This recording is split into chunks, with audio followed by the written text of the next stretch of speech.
Assalamualaikum warahmatullahi wabarakatuh.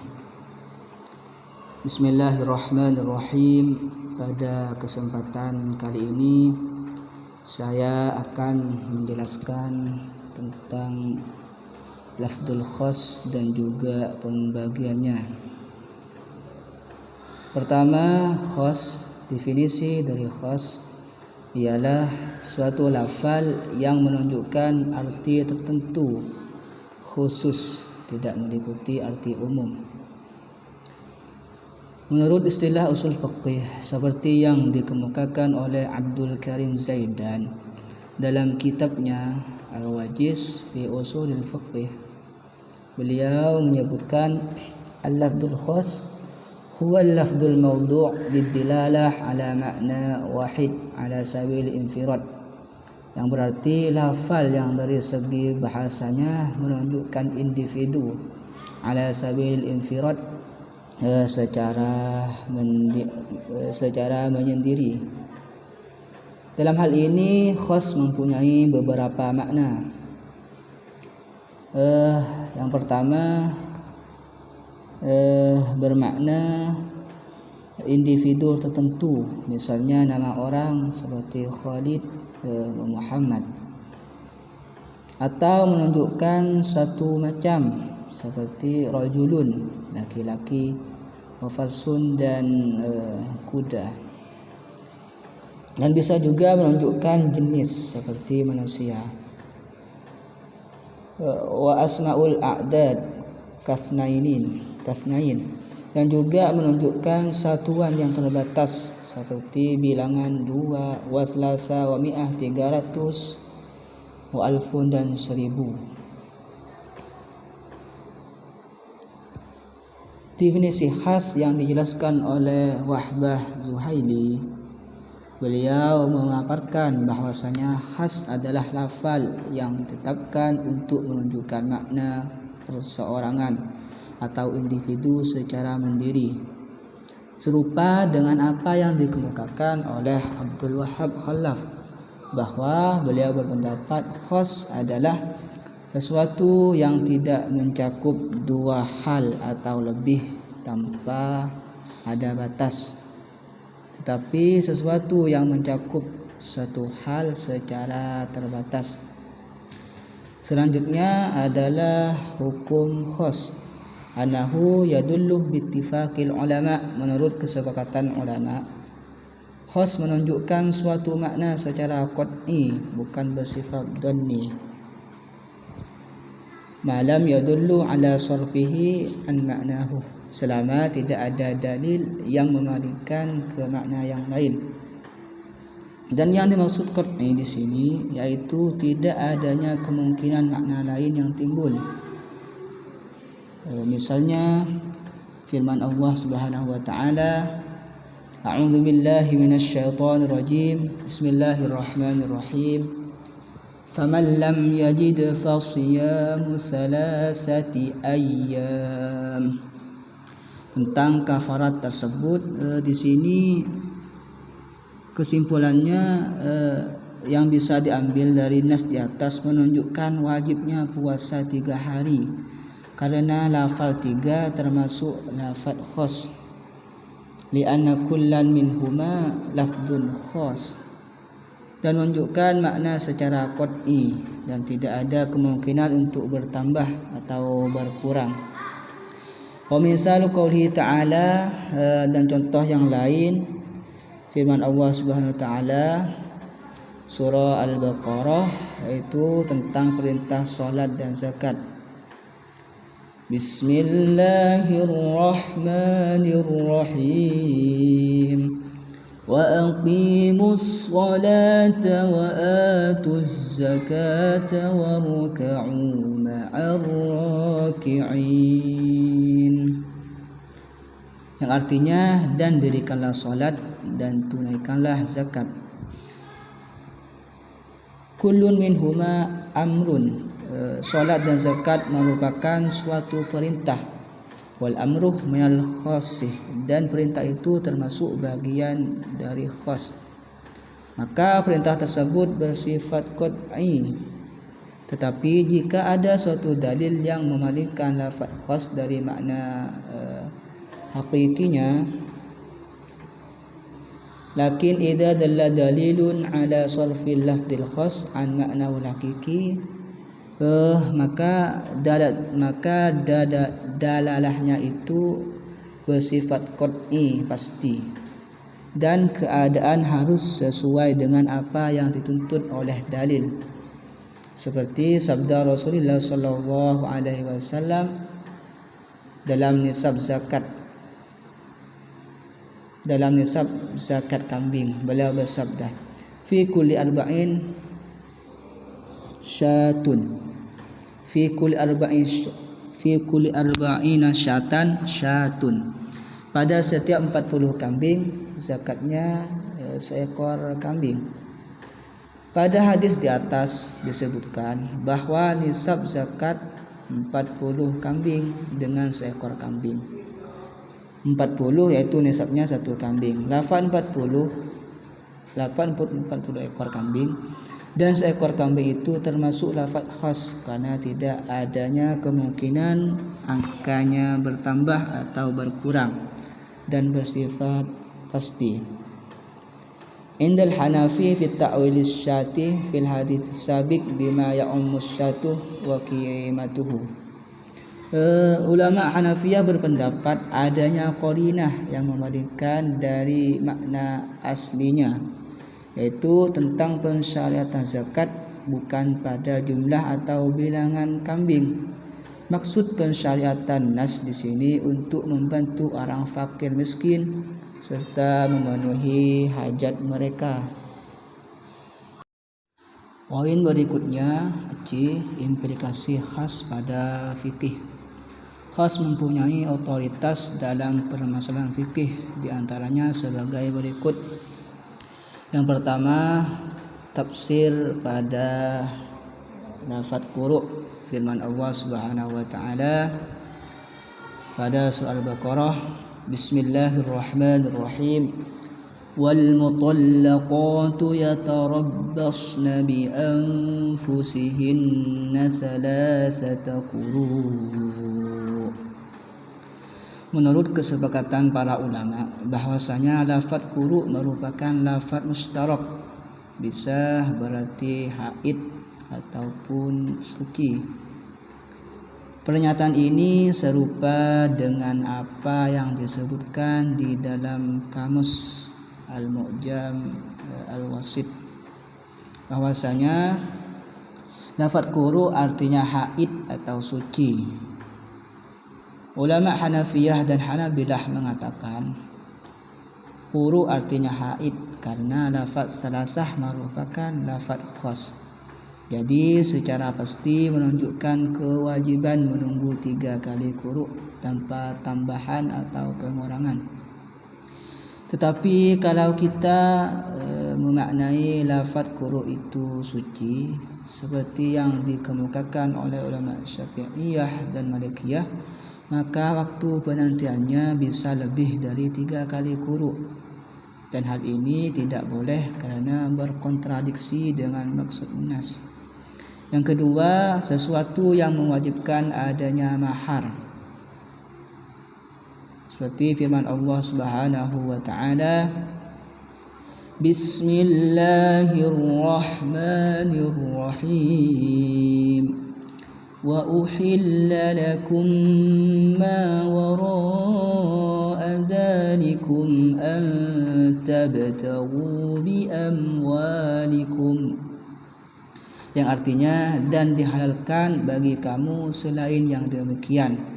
Maksudnya hurrimat alaikum ummahatukum wa banatukum wa akhawatukum wa ammatukum ila akhirih, itu dihalalkan mencari istri-istri selain dari itu dengan hartamu. Lafaz ba pada ayat di atas adalah lafaz khas, maka secara qat'i menunjukkan bahwasanya ibtigha an tabtagu, tuntutan yang merupakan akad itu sendiri harus berhubungan dengan harta, karena lafaz khas menunjukkan sesuatu secara qat'i dan tidak boleh menyelisihinya. Selanjutnya yang ketiga, syarat untuk tumakninah dalam solat. Firman Allah Subhanahu wa taala surah Al-Hajj ayat 77, Bismillahirrahmanirrahim. Ya ayyuhalladzina amanu ruk'u wasjudu. Di sini tumakninah berarti berhenti dengan bertasbih, sekedar subhanallah, berhenti sejenak seperti bertasbih. Ulama Hanafi kecuali Abu Yusuf mewajibkan adanya tumakninah dalam solat karena firman Allah tadi.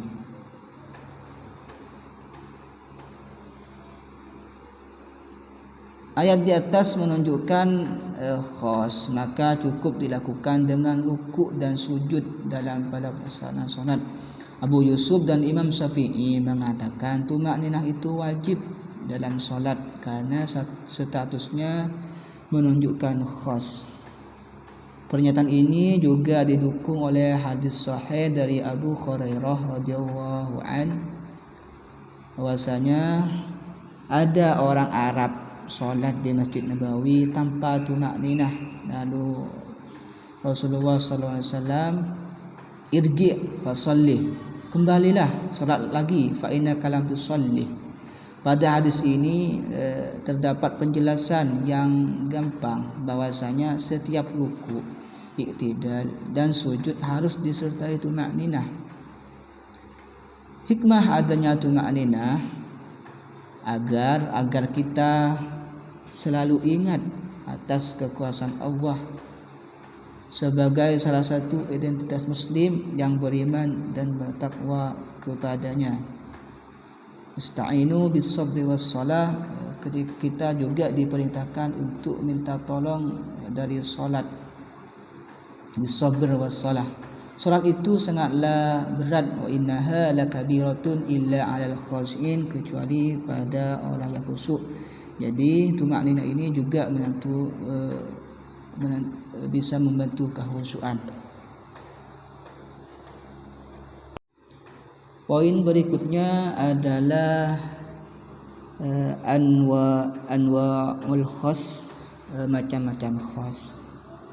Lil khas arba'atu anwa'in wa hiya satu mutlak, dua muqayyad, yang tiga amar, dan yang empat nahyu. Yang pertama yaitu termasuk pembagian lil khas adalah mutlak. Takrif dari mutlak ini menurut Syekh Utsaimin, mutlak yaitu antonim dari muqayyad. Kemudian secara terminologi, mutlak adalah sesuatu yang menunjukkan suatu hakikat tanpa adanya batas. Lalu menurut Muhammad Khudari, mutlak adalah sesuatu yang menunjukkan perseorangan atau kelompok bersama tanpa batas. Lain halnya dengan Wahbah Zuhaili. Beliau mendefinisikan mutlak adalah huwa lafzul khas alladhi yadullu ala fardin syai'in. Mutlak adalah lafaz khas yang menunjukkan perseorangan atau beberapa kelompok secara bersama dan tidak terikat oleh suatu sifat. Tidak terikat dari satu sifat. Misalnya seorang laki-laki, beberapa laki-laki. Jadi maksud dari pernyataan di atas menunjukkan bahwa lafaz khas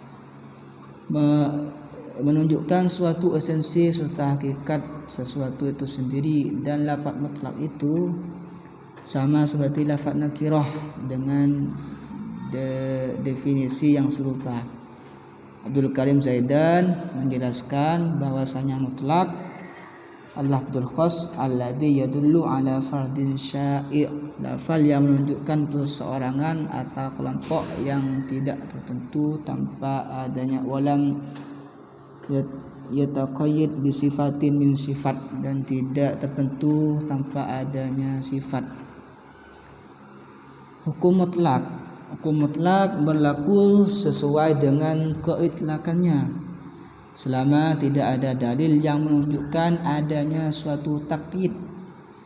Contoh firman Allah Subhanahu wa taala, A'udzu billahi minasy syaithanir rajim. Bismillahirrahmanirrahim. والذين يظاهرون من نسائهم ثم يعودون لما قالوا فتحرير رقبة من قبل أن يتماسا ذلكم توعظون به Wallahu bima ta'maluna khabir. Ayat ini menjelaskan kafarat zihar bagi suami yang menyerupakan istrinya dengan ibunya, yaitu dengan memerdekakan budak. Kata raqabah, fatahrir raqabah di sini merupakan lafaz mutlak karena tidak adanya suatu atau sifat yang membatasi kata tersebut. Jadi membebaskan budak di sini bisa meliputi budak mukmin atau kafir. Akan tetapi jika ada dalil yang mentakyid pernyataan mutlak, maka yang diamalkan adalah dalil takyid tersebut, seperti firman Allah Quran surah An-Nisa ayat 12, "Mim ba'di wasiyati yusi biha audain." Sesudah dipenuhi wasiat yang dibuat olehnya atau sesudah dibayar hutangnya. Kata wasiat di atas merupakan lafal mutlak karena tidak adanya takyid pada ayat di atas. Dengan ukuran tertentu maka boleh memberikan wasiat dengan ukuran tanpa batas. Tetapi ada dalil yang mentakyid dengan sepertiga, yaitu sabda Rasulullah SAW yang diriwayatkan dari Sa'ad bin Abi Waqqas yang melarang untuk memberikan wasiat di atas sepertiga as-sulus. Selanjutnya pembagian khas yang kedua adalah muqayyad. Takrif dari muqayyad ini adalah menurut Muhammad Abu Zahrah dalam bukunya Ushul Fiqh, bahwasanya muqayyad adalah apa-apa yang menunjukkan suatu esensi yang dibatasi dengan sifat, keadaan, wayah dan syarat. Contoh yang ditakyid dengan syarat yaitu tentang kafarat sumpah. Faman lam yajid fasiyamu salasati ayyam. Barang siapa tidak sanggup melakukan hal yang demikian, yaitu hal la yu'akhidukum wa billahi fi aymanikum walakin yu'akhidukum bima aqadtumul ayman fakaffaratu it'amu asyarati masyakin. Itu tidak syarat, tidak mampu memberi makan 10 orang miskin, maka kafaratnya puasa selama 3 hari. Contoh yang ditakyid dengan ghayah, summatin musyama ilal lail. Puasa di atas dibatasi oleh ghayah, yaitu waktu malam, maka tidak boleh puasa sampai malam. Selanjutnya hukum muqayyad. Hukum muqayyad wajib diamalkan sesuai dengan apa yang telah ditakyid selama tidak ada dalil yang menghapus atau membatalkan takyid tersebut.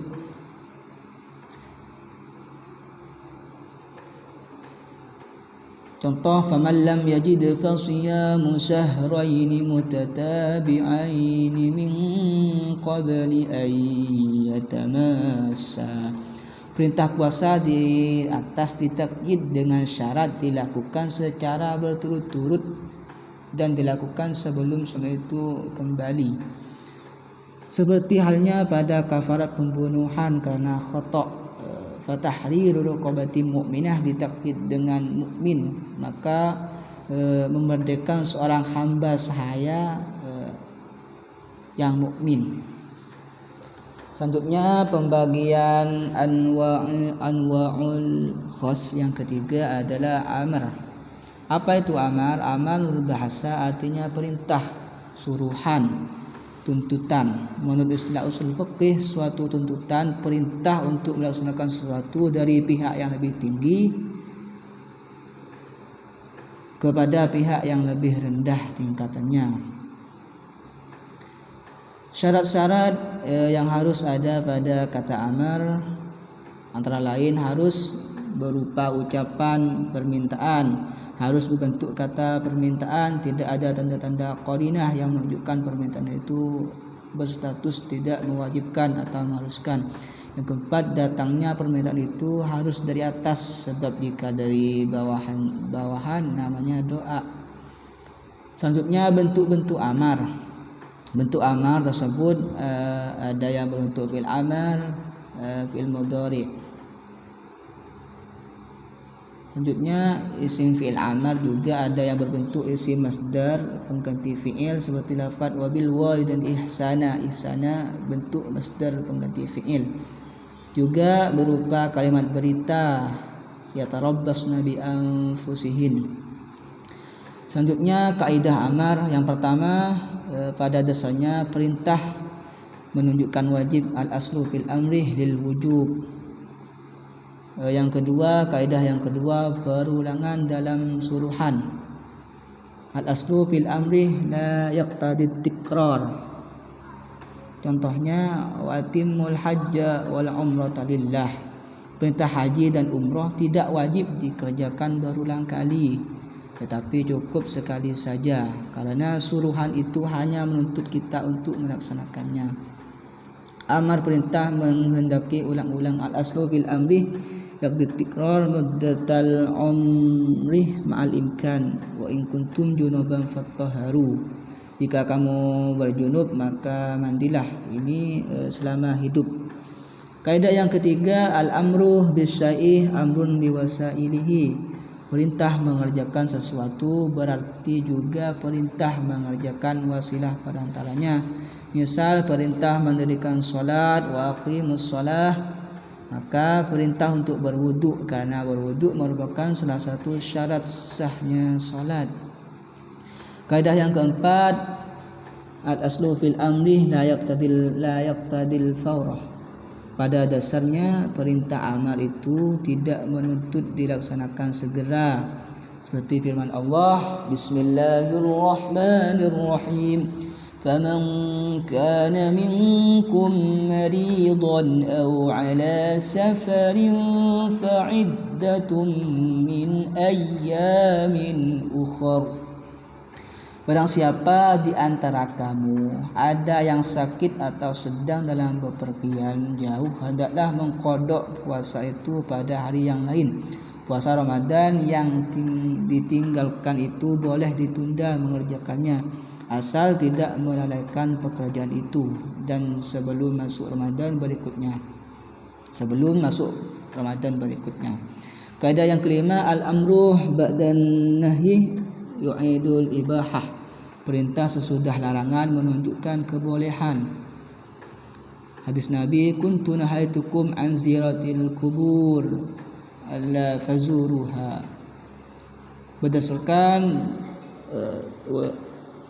uraian tersebut dapat dijelaskan bahwa perintah setelah larangan itu hukumnya mubah, tidak wajib, seperti berziarah kubur. Selanjutnya pembagian anwa'il khas yang terakhir, yaitu an-nahyu, larangan. Takrif dari nahyi itu sendiri adalah an-nahyu huwa talabut tarki minal a'la ilal adna. Larangan ialah tuntutan untuk meninggalkan sesuatu dari orang yang lebih tinggi derajatnya kepada yang lebih rendah tingkatannya. Bentuk-bentuk nahi dan contohnya ada yang berbentuk fi'il mudhari', wala ta'kuluna amwalakum. Lafaz-lafaz lain yang memberikan pengertian haram atau perintah meninggalkan perbuatan suatu larangan, seperti lafaz harrama, ihdar, utruk, naha, da'dar, haram alaikum. Selanjutnya kaidah nahi dan maknanya. Kaidah pertama, al-aslu fil nahi litahrim. Pada dasarnya larangan itu menunjukkan haram.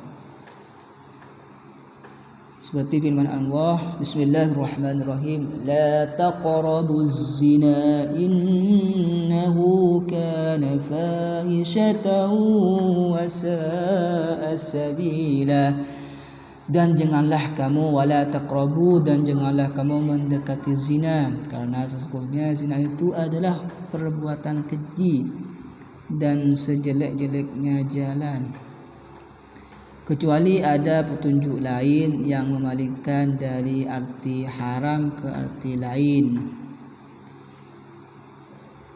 Yang kedua, kaidah yang kedua dari nahyi tersebut, al-aslu fi nahyi al-mutlaq yaqtadi tikrara fi jami'il azminah. Pada dasarnya larangan mutlak itu menghendaki pengulangan dalam segala zaman. La taqrabus salatah wa antum sukara, janganlah kamu salat sedang kamu dalam keadaan mabuk. Menghendaki pengulangan dalam setiap zaman masa hidup. Kalau salat itu janganlah dalam keadaan mabuk. Kaidah yang ketiga adalah an-nahyu an syai'in amrun bididdihi. Melarang dari sesuatu itu berarti memerintahkan sesuatu yang menjadi kebalikannya.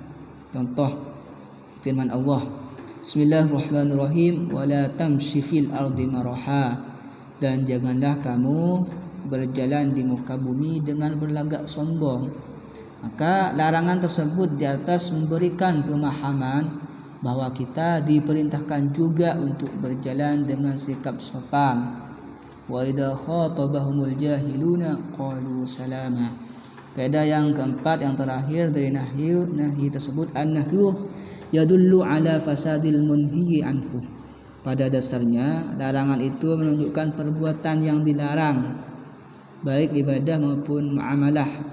Larangan salat dan puasa bagi wanita yang haid dan nifas, jual beli binatang yang masih dalam kandungan itu juga dilarang.